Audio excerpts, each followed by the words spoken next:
মধ্যপ্রাচ্যে Iran Israel সংঘাত ২৬তম দিনে গড়িয়েছে।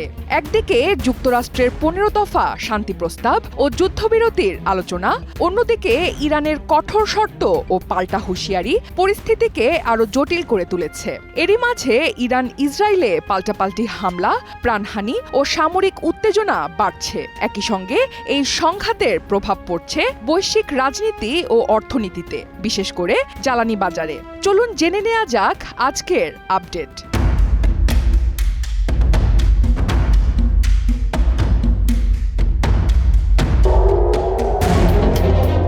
মধ্যপ্রাচ্যের চলমান সংঘাত নিরসনে ইরানের কাছে ১৫ দফার একটি প্রস্তাব পাঠিয়েছে যুক্তরাষ্ট্র।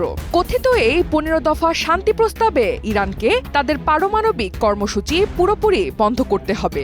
এর মধ্যে নাতাঞ্জ, ইস্পাহান ও ফোর্দোর মতো গুরুত্বপূর্ণ পারমাণবিক স্থাপনা ধ্বংস করা, সব ধরনের ইউরেনিয়াম সমৃদ্ধকরণ বন্ধ রাখা এবং বিদ্যমান সব পারমাণবিক উপাদান আন্তর্জাতিক পরমাণু শক্তি সংস্থার কাছে হস্তান্তর করার শর্ত রয়েছে। পাশাপাশি ইরানকে লিখিতভাবে প্রতিশ্রুতি দিতে হবে যে তারা কখনোই পারমাণবিক অস্ত্র তৈরি করবে না। এছাড়া মধ্যপ্রাচ্যে সক্রিয় সশস্ত্র গোষ্ঠীগুলোর প্রতি সমর্থন বন্ধ করা এবং ক্ষেপণাস্ত্র কর্মসূচিও সীমিত করতে বলা হয়েছে। হরমুজ প্রণালীকে সবসময় উন্মুক্ত রাখতে হবে বলেও প্রস্তাবে উল্লেখ আছে। বিনিময়ে ইরান শর্তগুলো মানলে তাদের ওপর থাকা সব অর্থনৈতিক নিষেধাজ্ঞা তুলে নেওয়া হবে এবং ভবিষ্যতে নতুন কোনো নিষেধাজ্ঞা আরোপ না করার নিশ্চয়তা দেয়া হবে। পাশাপাশি বুশের শহরে বেসামরিক পারমাণবিক বিদ্যুৎ প্রকল্পে যুক্তরাষ্ট্র সহায়তা দেওয়ার প্রতিশ্রুতি দেবে। প্রস্তাবটি নিয়ে এখনও আনুষ্ঠানিক কোনো ঘোষণা না এলেও আলোচনা চলাকালে ১ মাসের যুদ্ধবিরতির সম্ভাবনার কথাও উঠে এসেছে। এদিকে যুদ্ধবন্ধে ইরান ৫টি কঠোর শর্ত দিয়েছে বলে জানিয়েছে ইসরায়েলের গণমাধ্যম। প্রতিবেদন অনুযায়ী ইরান চায় যুদ্ধ আর কখনো শুরু না হওয়ার নিশ্চয়তা, হরমুজ প্রণালীতে নিজেদের নিয়ন্ত্রণ, যুক্তরাষ্ট্রের মধ্যপ্রাচ্য জুড়ে থাকা সামরিক ঘাঁটি বন্ধ এবং যুদ্ধের ক্ষতিপূরণ প্রদান। মধ্যপ্রাচ্যে ৮২তম এয়ারবোর্ন ডিভিশনের ১,০০০-এর বেশি সেনা পাঠাচ্ছে যুক্তরাষ্ট্র। পদক্ষেপটি এমন এক সময় এসেছে যখন ইরানের সঙ্গে ফলপ্রসূ আলোচনা হওয়ার প্রসঙ্গ উল্লেখ করে মার্কিন প্রেসিডেন্ট ডোনাল্ড ট্রাম্প ইরানের বিদ্যুৎ কেন্দ্রগুলোতে বোমা হামলার হুমকি সাময়িকভাবে স্থগিত করেন। এমন খবরে ইরানের পার্লামেন্টের স্পিকার মোহাম্মদ বাঘের গালিবাফ যুক্তরাষ্ট্রকে সতর্ক করে বলেছেন, মধ্যপ্রাচ্যে তাদের সব ধরনের তৎপরতা ও সেনা মোতায়েন ইরান নিবিড়ভাবে পর্যবেক্ষণ করছে। তিনি আরও বলেন, দেশ রক্ষার সংকল্পকে কেউ যেন পরীক্ষা না করে এবং ইঙ্গিত দেন যে যুক্তরাষ্ট্রের সেনারা এই অঞ্চলে সফল হতে পারবে না, বরং তারা বেনিয়ামিন নেতানিয়াহুর বিভ্রান্তিকর সিদ্ধান্তের শিকার হবে।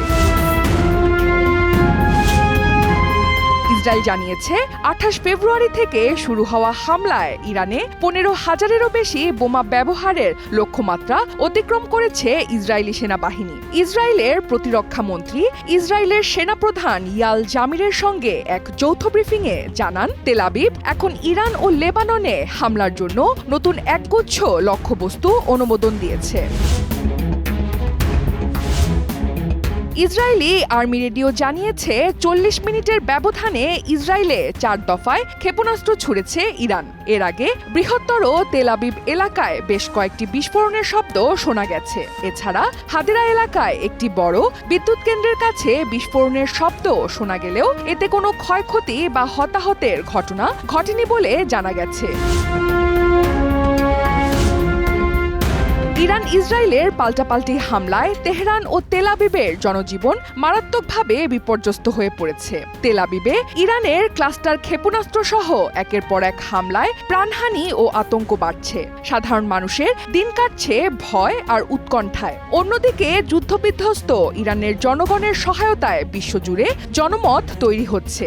এরই অংশ হিসেবে ভারত নিয়ন্ত্রিত জম্মু কাশ্মীরের শিয়া মুসল্লিরা তহবিল সংগ্রহ শুরু করেছেন, যেখানে নগদ অর্থের পাশাপাশি সোনারূপা সহ মূল্যবান সামগ্রীও দান করা হচ্ছে। এসব সহায়তা পরে ইরানের দূতাবাসে হস্তান্তর করা হবে। এশিয়ার বাজারে বুধবার দিনের শুরুতেই জ্বালানি তেলের দামে বড় পতন দেখা গেছে। ডোনাল্ড ট্রাম্প যুদ্ধবন্ধে আলোচনা চলছে বলে দাবি করার পর এই প্রভাব পড়ে বাজারে। আন্তর্জাতিক বাজারে ব্রেন্ট ক্রুডের দাম 6.6% কমে ব্যারেল প্রতি $97.56 নেমেছে। আর যুক্তরাষ্ট্রের তেলের দাম 5.5% কমে দাঁড়িয়েছে $87.20। তবে ইরান এই আলোচনার দাবি ভুয়া বলে উড়িয়ে দিয়েছে। এখনো ইরান ও ইসরায়েলের মধ্যে পাল্টাপাল্টি হামলা অব্যাহত রয়েছে। মধ্যপ্রাচ্যে চলমান সংঘাতের প্রভাবে ফিলিপিন জ্বালানি খাতে জরুরি অবস্থা ঘোষণা করেছে। দেশটিতে মাত্র 1.5 মাসের তেল মজুদ রয়েছে। উপসাগরীয় অঞ্চলের ওপর নির্ভরশীলতার কারণে যুদ্ধ শুরু হওয়ার পর ডিজেল ও পেট্রোলের দাম দ্বিগুণের বেশি বেড়ে গেছে। ফলে গণপরিবহন খাতে চরম সংকট তৈরি হয়েছে। একইভাবে পাকিস্তানেও জ্বালানি সংকট তীব্র আকার ধারণ করেছে। বিশেষ করে করাচির রাইড শেয়ারিং ও ফুড ডেলিভারি চালকরা তেলের দাম বৃদ্ধির কারণে আয় কমে যাওয়ায় জীবিকা নিয়ে অনিশ্চয়তায় পড়েছে। অনন্যা দাস, সময় সংবাদ।